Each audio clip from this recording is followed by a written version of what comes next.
اپنے بستر پہ میں بہت دیر سے نیم دراز سوچتی تھی وہ اس وقت کہاں ہوگا۔ میں یہاں ہوں، مگر اس کوچے رنگ و بو میں روز کی طرح وہ آج بھی آیا ہوگا، اور جب اس نے وہاں مجھ کو نہ پایا ہوگا اس کو علم ہوگا۔ آپ کو علم ہے وہ آج نہیں آئی ہے؟ میری ہر دوست سے اس نے یہی پوچھا ہوگا، کیوں نہیں آئی وہ؟ کیا بات ہوئی ہے آخر؟ خود سے اس بات پہ 100 بار وہ الجھا ہوگا۔ کل وہ آئے گی تو میں اس سے نہیں بولوں گا، آپ ہی آپ، کئی بار وہ روٹا ہوگا۔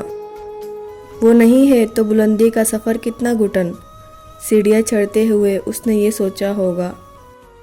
راہداری میں، ہرے لان میں، پھولوں کے قریب اس نے ہر سمت مجھے غور سے ڈھونڈا ہوگا۔ نام بھولے سے جو میرا کہیں آیا ہوگا، غیر محسوس طریقے سے وہ چونکا ہوگا۔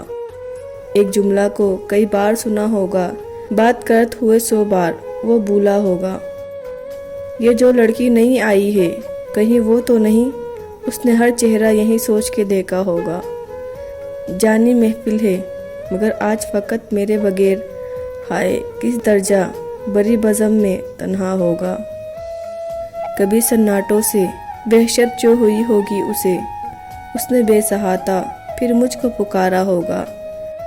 چلتے چلتے کوئی مانوس سی آہٹ پا کر دوستوں کو بھی کسی غرض روکا ہوگا، کر کے مجھے نم ہو گئی ہوگی پھلکیں، آنکھوں میں پڑ گیا کچھ کہہ کے یہ ٹالا ہوگا، اور گھبرا کے کتابوں میں جو لی ہوگی پناہ، ہر سطر میں میرا چہرہ ابھر آیا ہوگا۔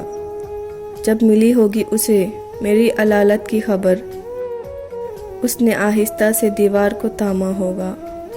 سوچ کر یہ بہل جائے پریشان دل، یوں ہی بے وجہ کسی شخص کو روکا ہوگا۔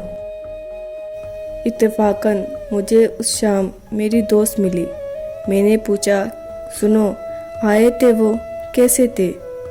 مجھ کو پوچھا تھا، مجھے ڈھونڈا تھا چاروں جانب۔ اس نے ایک لمحے کو دیکھا مجھے، پھر ہنس دی۔ اس ہنسی میں وہ تلخی تھی کہ اس سے آگے کیا کہا اس نے مجھے یاد نہیں، لیکن اتنا معلوم ہے خوابوں کا بھرم ٹوٹ گیا ہوگا۔